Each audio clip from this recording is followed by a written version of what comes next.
સ્વર્ગની એક એક દેવીની ઝલકમાં દીકરી, સ્વર્ગની એક એક દેવીની ઝલકમાં દીકરી છે, સુખડ ચંદન ને કુમકુમના તિલકમાં દીકરી.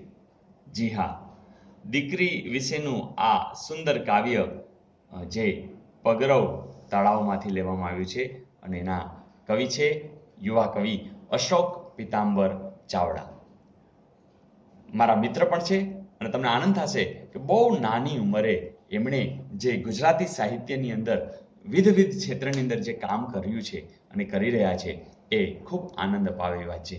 હમણાં તાજેતરમાં જ રાષ્ટ્રપતિ ભવનની અંદર એ આમંત્રિત થયેલા અને સમગ્ર ભારતભરની અંદરથી કવિ, લેખકો, કલાકારો બધા ત્યાં સાથે રહી અને ગોષ્ઠી કરેલી. આવા કવિ શ્રી અશોક ચાવડા, જેમનું ઉપનામ છે બેદિલ, જન્મ મનડાસર અને હાલ મદદનીશ રજિસ્ટ્રાર આયુર્વેદિક યુનિવર્સિટીમાં છે. એમણે બીજો પણ એક ગઝલ સંગ્રહ પગલા તળાવમાં પણ આપેલો છે અને કવિતાનો સંગ્રહ ડાળખીથી સાવ છૂટા એ પણ જબરજસ્ત કાવ્યોનો એક સંગ્રહ છે.